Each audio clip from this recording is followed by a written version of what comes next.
Apakah di Asia Tenggara hanya ada 2 negara adidaya? Sebuah pidato 10 menit bertema Indonesia dari seorang profesor Amerika telah mengguncang dunia. Mengapa para akademisi Harvard yang pernah meremehkan Indonesia benar-benar tercengang setelah pidato ini? Apa hak Indonesia untuk duduk sejajar dengan kami? Di sebuah forum akademis di Harvard, perwakilan Malaysia, Profesor Ahmad Ibrahim dari Universiti Malaya, membuka pembicaraan dengan angkuh. Menara Kembar Petronas, Wawasan 2020. Pusat Keuangan Islam Dunia. Indonesia bahkan tidak berada di level yang sama dengan kami. Kali ini, seorang akademisi terkemuka dari Singapura, Profesor David Lim dari National University of Singapore, ikut menimpali. Kami adalah negara dengan PDB per kapita tertinggi di kawasan, sistem pendidikan kami diakui dunia, bandara kami adalah yang terbaik. Indonesia? Bukankah mereka hanya negara yang besar, tapi penuh masalah? Saat itulah, seorang profesor Amerika, Rachel Winters, yang telah meneliti Indonesia selama lebih dari 25 tahun, berjalan tenang ke atas panggung. Ketika data pertama muncul di layar, tawa sinis dari perwakilan Malaysia berhenti. Ketika data kedua diungkapkan, wajah profesor Singapura itu langsung pucat pasi. Setelah presentasi berakhir, seluruh ruangan memberikan tepuk tangan yang gemuruh. Malam itu, media di seluruh dunia serentak mengeluarkan berita utama darurat. Indonesia telah menipu dunia selama ini. Sebelum kita melanjutkan, silakan tinggalkan komentar dari belahan dunia mana Anda menonton dan pastikan untuk berlangganan karena Anda tidak akan mau ketinggalan berita esok hari. Kebenaran 12 menit yang membalikkan citra global ini akan segera terungkap. Aku tidak akan pernah melupakan apa yang terjadi hari itu seumur hidupku. Nama saya Budi Santoso. Hari itu, saya adalah seorang ilmuwan diaspora Indonesia yang menghadiri konferensi internasional di Harvard. Saya sudah 35 tahun berada di Amerika. Saya meraih gelar doktor dari Harvard, menghabiskan 10 tahun di laboratorium riset MIT, dan sekarang menjadi profesor di sebuah universitas di Boston. Ini adalah forum peradaban dan masa depan Asia Tenggara, yang mengumpulkan para cendekiawan top dunia. Awalnya, saya dijadwalkan untuk berbicara di atas panggung. 30 menit sebelum forum dimulai, saya mengambil buku panduan acara hari itu dari meja resepsionis. Saya membuka halaman untuk memastikan daftar pembicara. Perwakilan Malaysia, Profesor Ahmad Ibrahim, Universiti Malaya.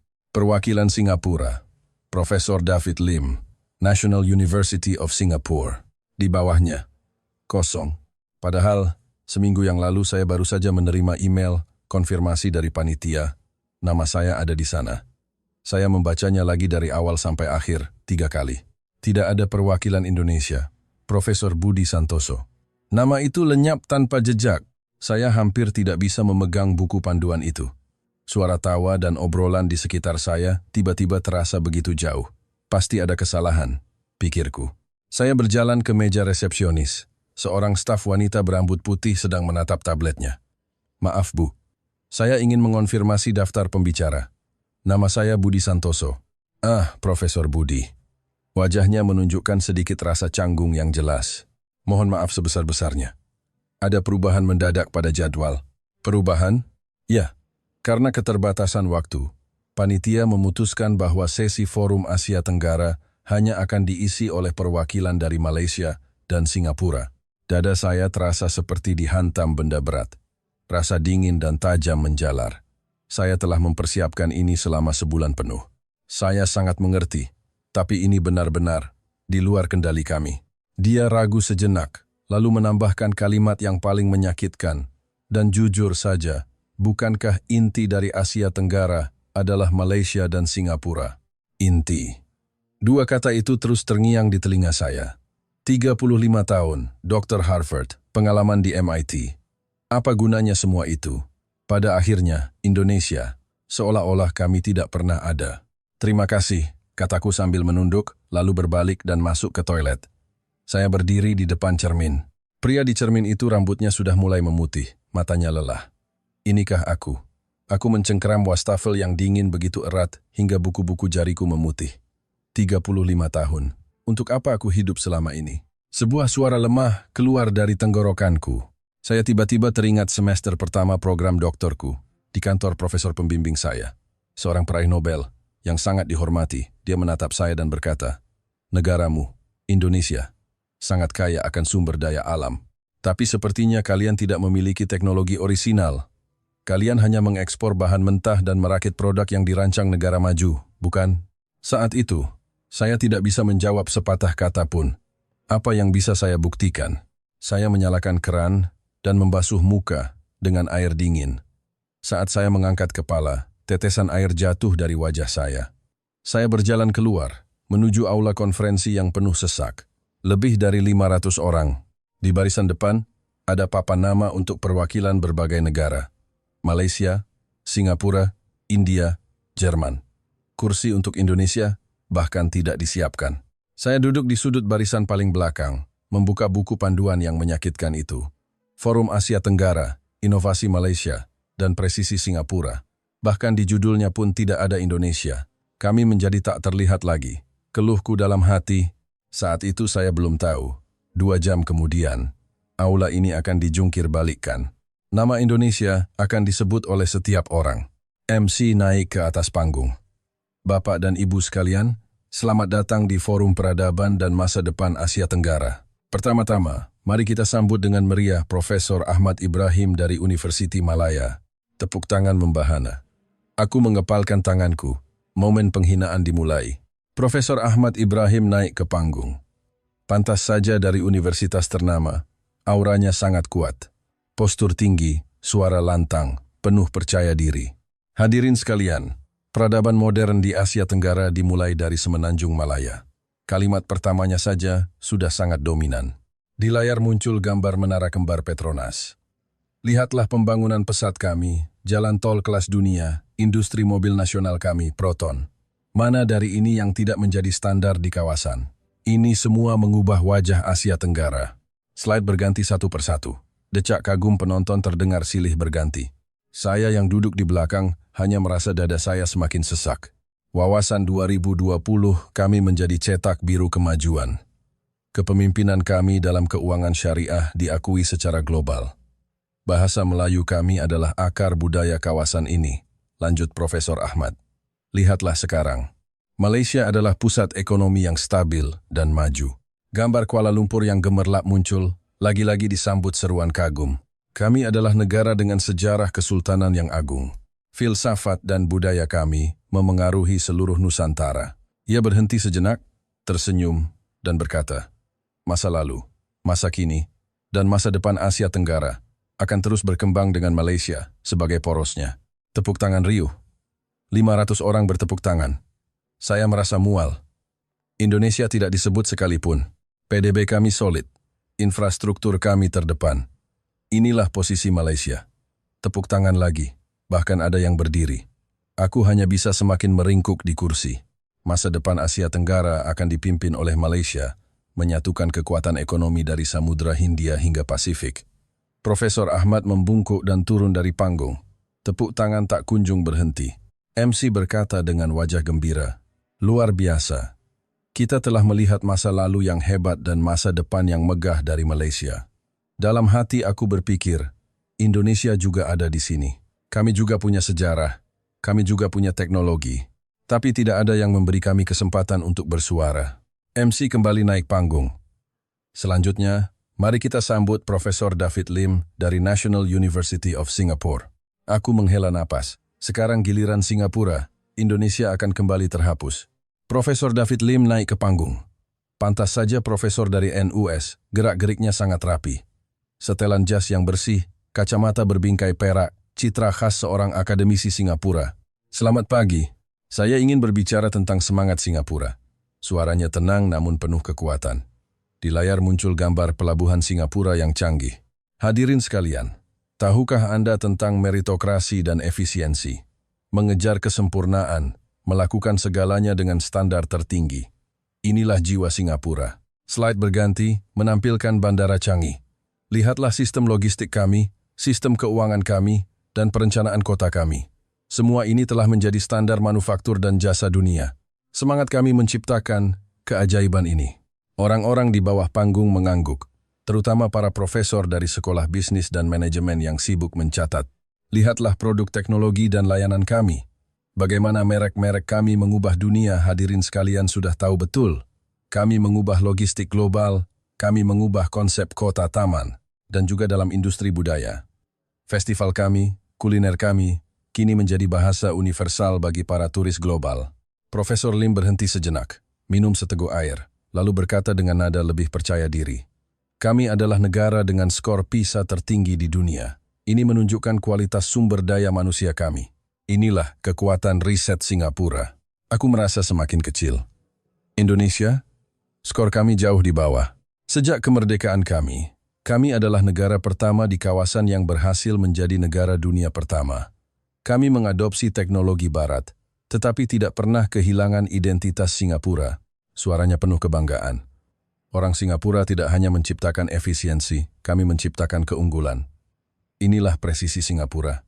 Ini adalah hadiah Singapura untuk dunia. Lagi-lagi, tepuk tangan gemuruh. Aku menundukkan kepala. 2 jam berlalu. Malaysia, Singapura, Indonesia. Tidak satu kata pun disebut. Tiba saatnya sesi tanya jawab. Seorang mahasiswa di barisan depan mengangkat tangan. Sepertinya mahasiswa MBA dari India, matanya tajam. Dengan sedikit nada menantang. Presentasi yang sangat bagus. Terima kasih kedua profesor. Pencapaian Malaysia dan Singapura memang mengagumkan. Ia berdiri, memandang sekeliling. Tapi saya sedikit penasaran. Berbicara tentang Asia Tenggara, Malaysia dan Singapura sangat terkenal. Tapi, ia berhenti sejenak, dengan senyum sedikit nakal. Apakah Indonesia punya kontribusi yang istimewa? Maksud saya, selain Bali dan rendang, seketika seluruh ruangan dipenuhi tawa kecil. Benar juga, Indonesia punya apa? Oh, saya tahu. Kemacetan Jakarta sangat terkenal. Bukan, kata orang lain dengan keras. Lagi-lagi tawa membahana. Seolah-olah Indonesia hanyalah topik lelucon. Profesor Ahmad Ibrahim menjawab, Indonesia, iya, pulau besar yang berada di antara Malaysia dan Singapura itu kan. Nadanya penuh dengan rasa meremehkan dan kasihan. Saya dengar, mereka cukup berhasil dengan ekonomi digitalnya. Cukup berusaha keras, lah. Profesor David Lim juga menimpali, Indonesia bisa dibilang murid kami yang baik. Mereka belajar teknologi yang kami ajarkan dengan cukup baik. Banyak perusahaan rintisan mereka juga meniru model bisnis dari Singapura. Aku hampir melompat dari kursi. Aku ingin berteriak, tidak, Indonesia punya hal-halnya sendiri. Gojek bukan seperti yang kalian pikirkan. Tapi kakiku tidak bisa bergerak. Perasaan tidak berdaya selama 35 tahun ini memaku saya di kursi. Aku mengepalkan tangan. Kuku-kukuku hampir menembus daging. Marah, terhina, sedih, semua bercampur aduk. Inilah kenyataannya. Inilah Indonesia di mata dunia. MC mencoba menengahi. Baik, terima kasih. Pertanyaan yang sangat menarik. Kita lanjut ke pertanyaan berikutnya. Tepat pada saat itu, seseorang di belakang aula berdiri dengan tenang. Itu adalah seorang wanita dengan setelan sederhana dan rambut beruban.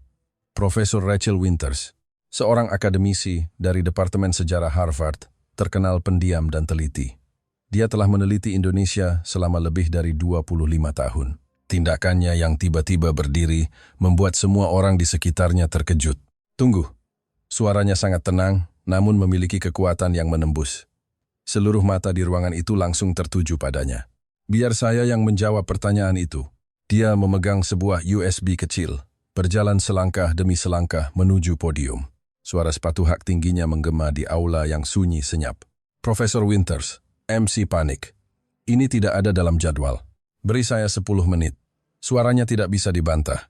Tidak, 5 menit sudah cukup. Jantungku mulai berdebar kencang. Aku merasa sesuatu akan terjadi.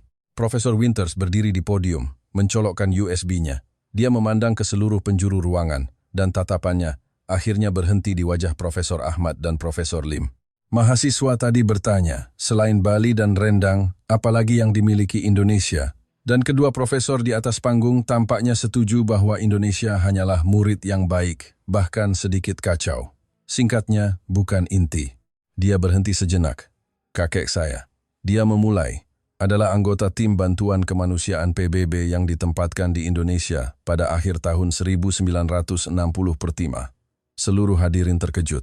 Kakek saya sampai akhir hayatnya tidak pernah melupakan Indonesia. Dia bilang, itu adalah bangsa yang hancur karena konflik, tetapi tetap bersikeras untuk menyapu jalanannya hingga bersih. Dia bilang, orang-orang di sana miskin sampai tidak punya makanan, tetapi tetap bersikeras menyekolahkan anak-anak mereka. Jadi saya mulai meneliti Indonesia selama 25 tahun. Dan kemudian saya menyadari betapa kita semua tidak tahu apa-apa tentang Indonesia. Layar menyala. Bukan grafik, melainkan sebuah berita yang baru terjadi beberapa hari yang lalu.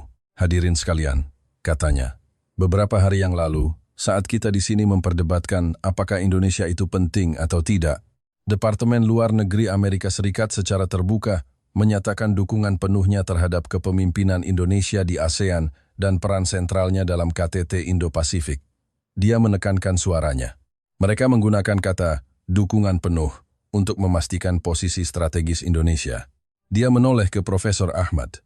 Profesor Ibrahim, saya ingin bertanya, jika sebuah tempat tidak penting, apakah negara adidaya nomor 1 di dunia perlu secara terbuka, dengan cara yang hampir seperti pertaruhan diplomatik untuk mempertahankan posisi sentralnya?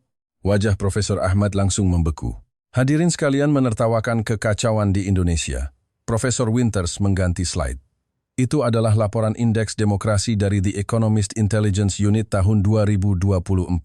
Tempat yang kacau ini, dalam Indeks Demokrasi Global 2024, dinilai sebagai negara demokrasi terbesar ketiga di dunia dan menjadi salah satu yang paling hidup di Asia. Ya, Profesor Lim. Dia menoleh ke perwakilan Singapura. Peringkat kebebasan sipilnya bahkan lebih tinggi dari Singapura. Mereka adalah negara yang berhasil bertransisi dari 32 tahun pemerintahan otoriter menjadi demokrasi yang dinamis melalui gerakan reformasi. Hadirin sekalian, ini bukan disebut kekacauan. Ini disebut peradaban. Ini disebut teladan demokrasi yang matang dan dihormati oleh seluruh dunia. Aula mulai bergemuruh. Tawa sinis tadi berubah menjadi bisikan-bisikan kaget. Wajah Profesor Lim pucat pasi. Dia menundukkan kepalanya. Aula menjadi sunyi senyap. Profesor Winters kemudian beralih ke Profesor Ahmad. Profesor Ibrahim, Anda tadi menunjukkan kekuatan keras, hard power, yang mengesankan. Gedung tinggi, PDB, industri. Anda berbicara tentang skala. Sekarang, mari kita bicara tentang ketahanan. Resilience. Indonesia, negara kepulauan yang sangat luas itu, setiap hari hidup dengan berbagai tantangan, mulai dari potensi konflik internal hingga tekanan geopolitik dari negara-negara besar di sekitarnya. Apakah mereka takut? Apakah mereka menyerah? Tidak. Mereka memilih cara yang lebih cerdas. Mereka mengembangkan apa yang oleh Pentagon dan Rand Corporation disebut sebagai strategi pertahanan poros maritim dunia yang jenius. Dia mengganti slide. Di layar muncul sebuah kapal fregat modern yang ramping. Anda punya angkatan laut yang kuat, tapi tahukah Anda ini? Ini adalah KRI, Raden Edi Martadinata, fregat pertama yang dibangun sebagian besar di dalam negeri oleh Indonesia. Ini bukan cetak biru, ini kenyataan. Dia menunjuk tanggal terbaru. Kapal ini telah beroperasi penuh dan menjadi tulang punggung angkatan laut mereka. Dan lagi, Profesor Winters menaikkan volume suaranya. Indonesia sangat percaya pada teknologinya. Mereka telah memesan dan sedang membangun lebih banyak kapal sekelasnya yang lebih canggih. Hadirin sekalian, tatapannya menyapu seluruh ruangan. Ini bukan senjata untuk parade perayaan. Ini adalah bentuk kecerdasan asimetris. Ini secara diam-diam memastikan bahwa siapapun raksasa yang mencoba menelan negara kepulauan yang tangguh ini akan membayar harga yang sangat mahal. Ini disebut mempertahankan peradaban dengan kecerdasan.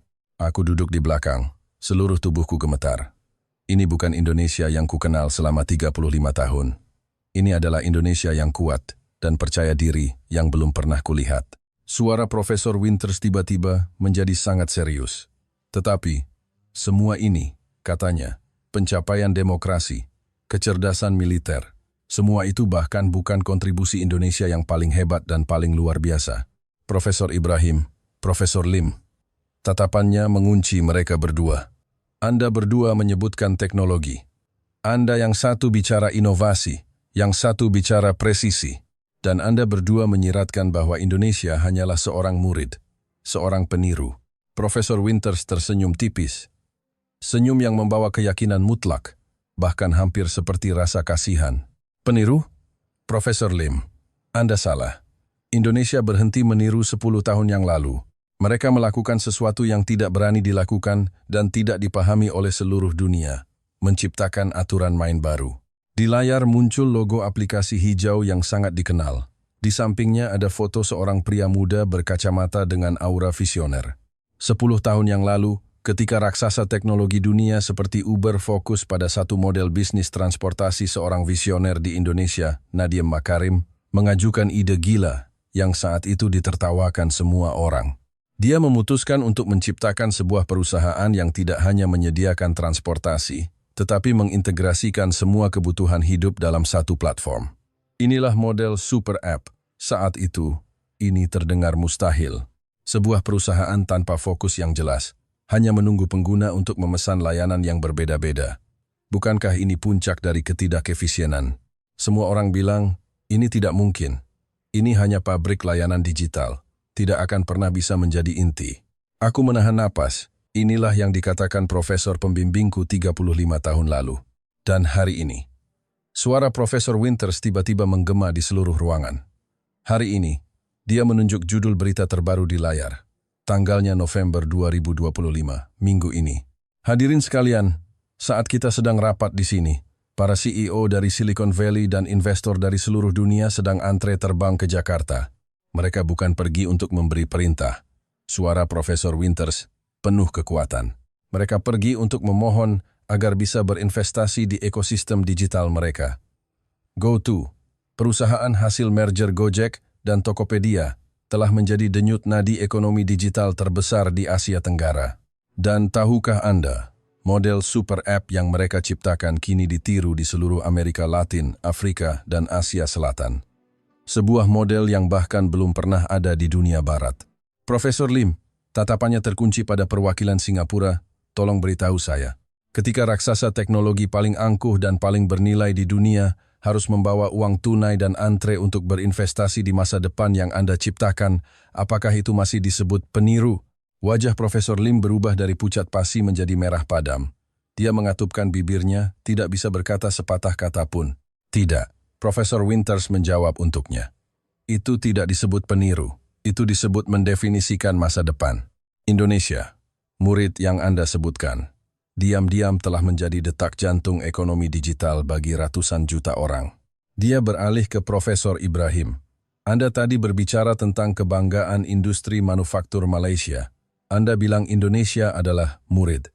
Tapi jauh sebelum dunia terkesima oleh super app, presisi Indonesia telah diam-diam mendominasi dunia di bidang lain. Layar menampilkan sebuah furnitur kayu ukir yang sangat indah dan rumit. Dalam pameran desain interior paling bergengsi di Milan, lebih dari separuh furnitur kayu kelas atas yang dipamerkan berasal dari Indonesia, Jepara, Yogyakarta. Ini bukan produk rakitan murah. Ini adalah puncak keahlian. Ini adalah karya seni yang menggabungkan ilmu material, desain ergonomis, dan warisan budaya. Ketika para industrialis Malaysia masih fokus pada skala besar, para pengrajin Indonesia telah mengintegrasikan sistem produksi yang kompleks dengan jiwa seni. Ini bukan meniru, ini melampaui. Profesor Ibrahim, akademisi yang membanggakan inovasi, menundukkan kepalanya. Selanjutnya, Profesor Winters menatap Profesor Ahmad. Profesor Ibrahim, Anda bangga dengan budaya Melayu dan Islam yang telah berusia ratusan tahun. Anda berbicara tentang akar budaya. Tapi, siapa yang di abad ke-21 ini benar-benar menjaga jiwa dari keragaman itu? Di layar muncul gambar Candi Borobudur yang megah, berdampingan dengan Masjid Istiqlal dan Gereja Katedral. Wajah Profesor Ahmad memerah. Dia sepertinya ingin mengatakan sesuatu, tetapi menelannya kembali. Ketika banyak negara di kawasan memilih untuk menyeragamkan identitas mereka demi stabilitas politik, Indonesia, dengan semboyan Bhinneka Tunggal Ika, dengan berani merangkul ratusan suku, bahasa, dan agama dalam satu payung Pancasila. Hari ini, jika para sarjana dunia ingin mempelajari toleransi dan pluralisme yang sesungguhnya dalam masyarakat yang beragam, mereka harus pergi kemana?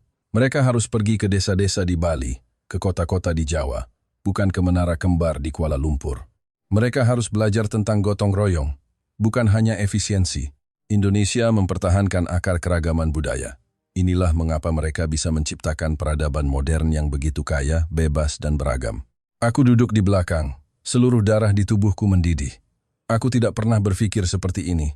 Kekacauan yang kusesali ternyata adalah demokrasi yang hidup. Keterbelakangan yang kuanggap memalukan ternyata adalah kejeniusan yang mendefinisikan masa depan. Tradisi yang kulupakan ternyata adalah benteng yang menjaga peradaban. Profesor Winters berhenti sejenak. Suaranya menjadi lebih dalam. Hadirin sekalian, sebuah tempat yang menguasai teknologi masa depan sambil menjaga jiwa kunonya. Sebuah tempat yang secara politik mewujudkan demokrasi terbesar ketiga di dunia dan secara sosial mewujudkan pluralisme yang luar biasa. Sebuah tempat yang secara militer menunjukkan kecerdasan yang tak tertandingi dan secara ekonomi menunjukkan ketahanan yang tak tergantikan. Bagaimana semua ini bisa terjadi? Jawabannya sederhana. Di layar muncul foto anak-anak sekolah dasar di sebuah desa terpencil yang tetap bersemangat belajar, di samping peringkat terbaru program kewirausahaan pemuda global. Karena manusianya. Orang tua Indonesia di masa lalu bisa mengorbankan segalanya demi pendidikan anak-anak mereka. Keyakinan mutlak pada pengetahuan ini, ditambah dengan bonus demografi yang luar biasa, membuat Indonesia memiliki potensi sumber daya manusia yang tak terbatas. Mereka tidak hanya memiliki mesin yang paling canggih, mereka juga memiliki otak-otak paling kreatif dan paling ulet di dunia.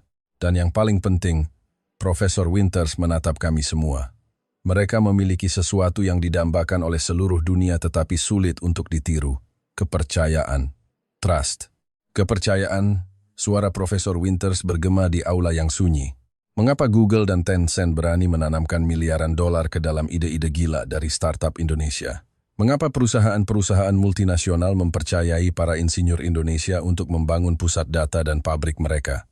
Mengapa dunia percaya bahwa demokrasi Indonesia bisa menjadi jangkar stabilitas di Asia Tenggara?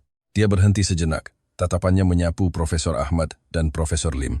Karena di dunia yang penuh dengan kebohongan, pengkhianatan, pencurian kekayaan intelektual, dan risiko geopolitik ini, Indonesia memilih jalan yang paling sulit namun paling mulia, menjadi mitra yang dapat dipercaya sepenuhnya.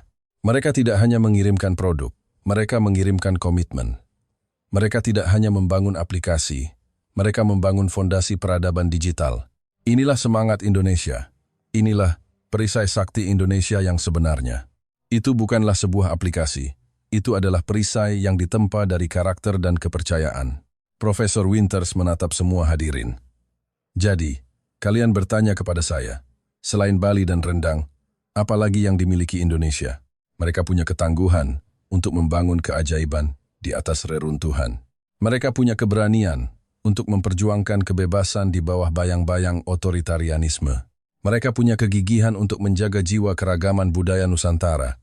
Mereka punya kecerdasan untuk mendefinisikan aturan main teknologi masa depan. Mereka punya peradaban yang membuat seluruh Asia Tenggara kagum. Dan yang terpenting, ia menyimpulkan, mereka telah memenangkan kepercayaan dunia. Bapak dan Ibu sekalian, Indonesia bukanlah sebuah masalah. Ia adalah jawaban bagi dunia yang kacau ini. Presentasi Profesor Winters berakhir. Aula hening selama 5 detik yang mencekik. 500 orang seolah berhenti bernapas. Kemudian Profesor Singapura itu David Lim perlahan berdiri. Tangannya sedikit gemetar. Profesor Winters, terima kasih. Suaranya serak. Saya malu atas ketidaktahuan dan kesombongan saya sebelumnya. Saya pikir kami adalah guru. Tetapi hari ini saya baru tahu. Indonesia telah menempuh jalan yang sama sekali berbeda dari kami, namun jauh lebih mengagumkan. Saya mengakuinya. Dia membungkukkan badannya 90 derajat ke arah Profesor Winters.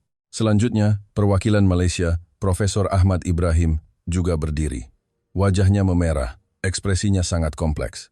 Saya juga harus mengakui, saya sangat meremehkan Indonesia, terutama pencapaian bersama antara demokrasi dan ekonominya. Ini benar-benar sebuah keajaiban yang luar biasa. Dia pun menundukkan kepalanya. Saat itu, mahasiswa India yang bertanya tadi berdiri. Profesor, saya benar-benar minta maaf. Sebelum dia selesai berbicara, tiba-tiba terdengar tepuk tangan satu orang dari belakang aula, diikuti oleh yang kedua, ketiga. Lalu satu orang berdiri, 2 orang, 10 orang, 100 orang.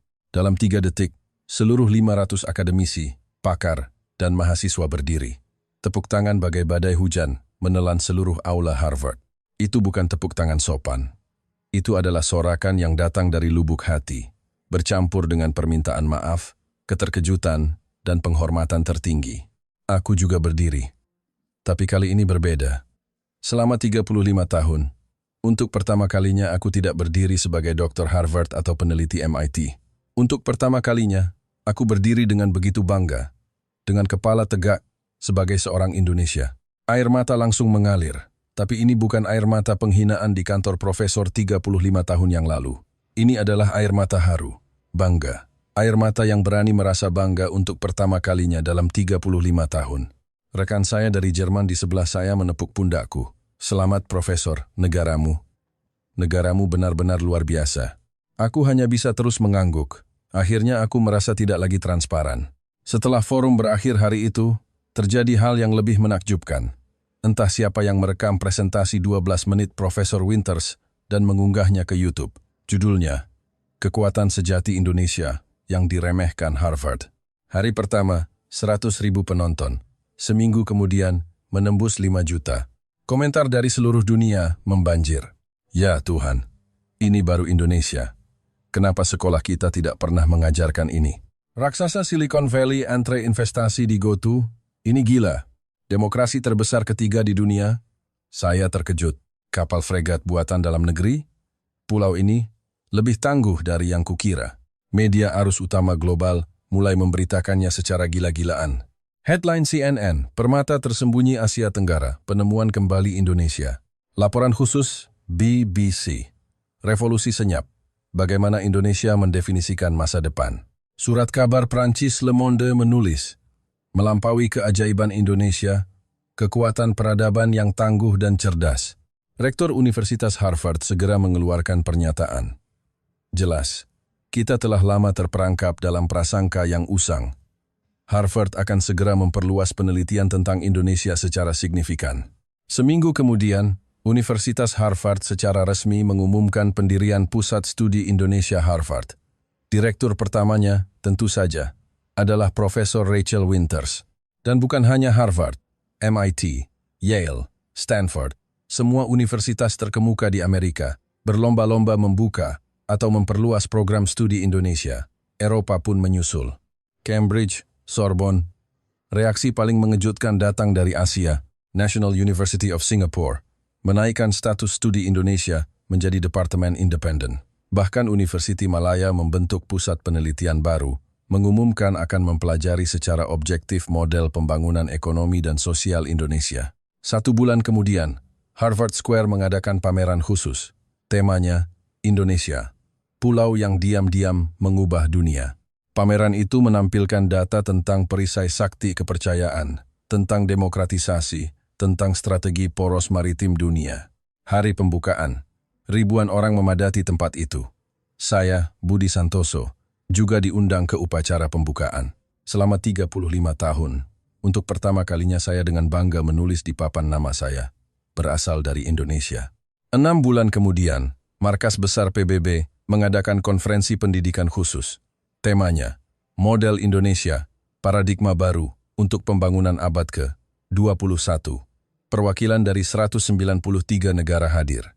Pembicaranya adalah Profesor Rachel Winters. Indonesia membuktikan, katanya, bahwa negara tanpa sumber daya melimpah di masa lalu, dengan wilayah yang luas dan penuh tantangan, tetap bisa menjadi negara maju terdepan di dunia.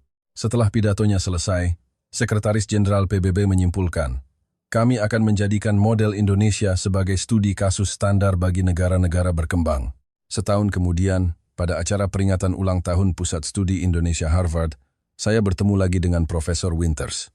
Kami duduk di bangku di tepi Sungai Charles. Matahari terbenam memantul di permukaan air. Profesor, akhirnya aku menanyakan pertanyaan yang paling lama terpendam di hatiku. Mengapa Anda menghabiskan 25 tahun meneliti Indonesia? Apakah karena kakek Anda? Dia tersenyum dan menggelengkan kepala. Awalnya iya, tapi kemudian, itu untuk diriku sendiri. Dia menatap air sungai dengan tenang. Kakek saya selalu berkata, orang-orang itu istimewa. Mereka punya kekuatan yang tenang. Suatu hari nanti, dunia akan terkejut oleh mereka. Dia menoleh ke arahku. Dia benar. Indonesia menyelesaikan sebuah revolusi senyap. Mereka tidak berteriak, tidak membual. Mereka hanya diam-diam menanggung, lalu membuktikan segalanya dengan tindakan. Aku mengangguk. Itulah cara Indonesia. Kekuatan dalam kesunyian. Profesor Budi, katanya, tahukah Anda apa kekuatan sejati Indonesia? Ketangguhan? Itu salah satunya. Tapi yang terpenting adalah gotong royong. Mereka tidak pernah menyerah, dan mereka bangkit bersama-sama. Itulah kekuatan yang sebenarnya. Aku menarik napas dalam-dalam. Kebingungan selama 35 tahun akhirnya sirna pada saat itu. Mengapa kita selalu tidak percaya diri? Mengapa kita tidak berani bangga dengan pencapaian kita? Mungkin kita berlari terlalu cepat, hingga tidak punya waktu untuk menoleh ke belakang dan melihat seberapa jauh kita telah melangkah. Tapi sekarang, kita harus tahu. Kita mempertahankan kedaulatan kita dengan kecerdasan poros maritim dunia. Kita mendefinisikan masa depan dunia dengan inovasi super app. Kita memenangkan penghormatan peradaban dengan demokrasi terbesar ketiga di dunia. Kita menjaga denyut nadi budaya dengan Bhinneka Tunggal Ika. Kita membuktikan kepada dunia dengan fakta bahwa sebuah negara kepulauan yang pernah dianggap remeh bisa menjadi raksasa karakter dan kepercayaan. Inilah semangat Indonesia. Tenang, namun tak tergoyahkan. Rendah hati namun penuh kekuatan. Inilah jalan kita. Kita adalah rakyat dari negara yang hebat ini. Tolong jangan lupakan itu. Kita tidak perlu membuktikan diri kepada siapapun. Kita akan terus menggunakan kecerdasan kita, peradaban kita, dan kepercayaan kita untuk secara diam-diam, namun tanpa keraguan, mengguncang dunia ini.